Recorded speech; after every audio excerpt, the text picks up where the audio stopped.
The UK government has unveiled a new and controversial plan that directly involves hotels housing asylum seekers and the country's biggest food delivery apps. This initiative is part of a broader effort to tighten immigration enforcement and address concerns about illegal work in the gig economy. Under this proposal, the Home Office will share the addresses of hotels currently accommodating asylum seekers with major delivery platforms like Deliveroo, Uber Eats, and Just Eat. These companies are household names relied upon by millions for quick meals, but now they're being asked to play a new role in the government's immigration strategy. The main objective is to cross-reference the list of hotel addresses with the home addresses provided by registered couriers. By doing this, authorities hope to identify asylum seekers who may be working illegally as delivery riders, a practice that is prohibited while their claims are being processed. This marks a shift from traditional border checks to a more sophisticated data-driven approach. Instead of focusing solely on physical entry points, the government is now targeting digital platforms where illegal work can go undetected. Delivery companies will be required to check if any of their registered riders are living at these hotels. If a match is found, they must investigate further, potentially suspending or deactivating the courier's account while the situation is reviewed. For riders, this could mean suddenly losing access to their main source of income, often with little warning or recourse. The consequences are significant, not just for individuals, but for the wider gig economy workforce. The government argues that this plan is necessary to uphold immigration laws and ensure that only those with the legal right to work are able to do so. Officials also claim it will help protect the UK labour market, ensuring that jobs go to those who are legally entitled to work and preventing exploitation of vulnerable people. However, for this system to function effectively, the data provided by both hotels and delivery companies must be accurate and updated in real time. Hotel residents can change frequently, making it a challenge to keep records current. Delivery companies will need to invest in new systems and protocols to securely handle and process this sensitive information, while also ensuring compliance with data protection laws. This approach shifts a significant portion of responsibility from government immigration officials to private businesses, effectively making delivery companies partners in the enforcement of immigration policy. Unsurprisingly, the move has sparked heated debate. Critics argue it could lead to discrimination, privacy concerns, and increased pressure on already stretched gig workers, while supporters see it as a necessary step to address illegal employment. The success of the plan will depend on constant cooperation between government agencies, hotels, and delivery companies, as well as careful handling of personal data to avoid mistakes and protect individual rights. In the end, the government claims this is a modern solution to a modern problem, using technology and partnerships to enforce the law in an increasingly digital world. Whether it will work as intended or create new challenges remains to be seen. The government says this is about removing a key incentive for illegal migration. Ministers argue that stopping illegal work will deter dangerous channel crossings. The scheme is part of a broader strategy to disrupt people smugglers' business models. UK law forbids asylum seekers from working while their claims are processed. Officials insist this policy protects the integrity of the asylum system and public trust. The government also claims it shields asylum seekers from exploitation in the black market.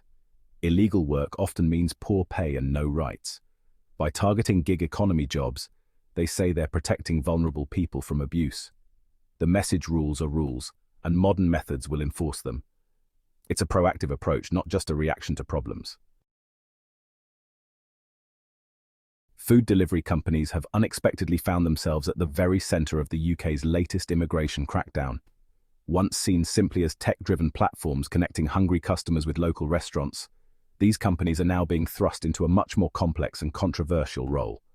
Their fleets of riders, visible on every city street, have become a focal point in the government's efforts to tighten control over who is allowed to work in the country. While these companies already require riders to prove their right to work, the reality is that the system isn't foolproof. Fake documents, identity fraud, and the widespread practice of account renting, where one person lets another use their account, have all made it difficult to ensure that every rider is legally entitled to work. This has created loopholes that some exploit, despite the company's best efforts. Now, with the government's new plan, an additional layer of scrutiny is being imposed. Delivery platforms are being asked to act as frontline enforcers of immigration policy, a responsibility that goes far beyond their original business model. This means more checks, more paperwork, and more pressure to get it right. Publicly, these firms insist they are committed to following the law and supporting fair work practices. But behind the scenes, this new responsibility is creating significant operational headaches. Balancing the demands of government compliance with the need to keep their services running smoothly is no easy task. Handling sensitive government data, protecting the privacy of thousands of self-employed riders, and managing a workforce that is constantly in flux is a tough balancing act. The risk of data breaches or mistakes is ever present, and the consequences could be severe for both workers and the companies themselves. This new role blurs the line between being a neutral tech platform and acting as a de facto regulator. It raises questions about where the responsibilities of private companies end and those of the government begin. The changes could fundamentally alter how these companies are viewed by the public, by regulators, and by their own workers. It may also set a precedent for how other gig economy platforms are treated in the future. To comply with these new demands, companies will need to invest heavily in secure systems, advanced technology, and specialized staff. This could mean higher costs and new challenges in recruiting the right expertise. For businesses that have always focused on logistics and efficiency, being asked to become an arm of border enforcement represents a major and potentially uncomfortable shift in their mission. Their every move will now be scrutinized by politicians, the media, advocacy groups, and the public. Any misstep could spark controversy or even legal action, making the stakes higher than ever. The gig economy's role in immigration enforcement is now under the spotlight, raising difficult questions about fairness, privacy, and the future of flexible work. For these companies, the risks to their brand, their business model, and their relationship with both workers and customers have never been greater. The coming months will reveal whether they can adapt, or whether the pressure will force a fundamental rethink of how the gig economy operates in the UK. Human rights groups and refugee charities are sounding the alarm, raising urgent concerns about the safety and well-being of asylum seekers in the UK. These organisations, with years of experience supporting vulnerable people, are united in their warnings. They warn that sharing hotel locations, where asylum seekers are temporarily housed, puts these already vulnerable individuals at serious risk of targeted attacks, harassment, and intimidation from those who may wish them harm. Many residents have fled violence, persecution, or war in their home countries, only to face new threats and uncertainty upon arrival in the UK. The fear and anxiety are palpable, as people who sought refuge now worry for their safety once again. Charities argue that the current policy is not only ineffective, but also deeply inhumane. It traps people in poverty, isolation, and mental distress, making it nearly impossible for them to rebuild their lives or recover from past trauma. For some asylum seekers, gig work, such as food delivery or other casual jobs, becomes a lifeline, the only way to afford basic necessities like food, clothing, and hygiene products, since government support is often insufficient. Critics are also questioning whether it's ethical or appropriate to make private companies, like hotels and delivery platforms, responsible for enforcing immigration rules. This blurs the line between public duty and private business. Data protection concerns loom large. Charities worry about what could happen if sensitive information about asylum seekers is leaked, mishandled, or misused, potentially putting people at even greater risk.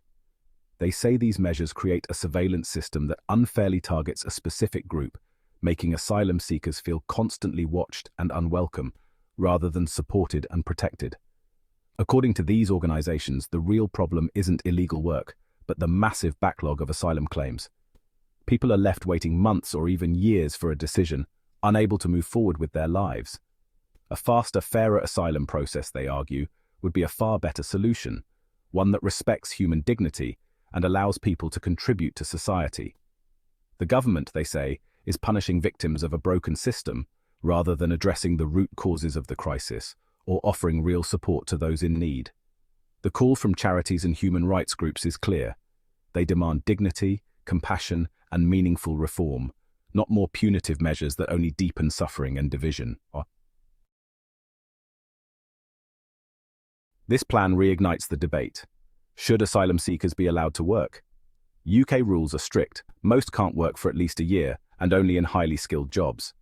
Supporters of change say letting asylum seekers work would help them support themselves and contribute to the economy. It would also improve integration and mental health. Business leaders see a ready workforce for labor gaps. The government fears this would create a new pull factor, overwhelming the system. The data sharing plan is a direct result of the current ban on work. If the law changed, the plan wouldn't be needed. The debate is about balancing economic, humanitarian, and policy concerns. The announcement has split the nation.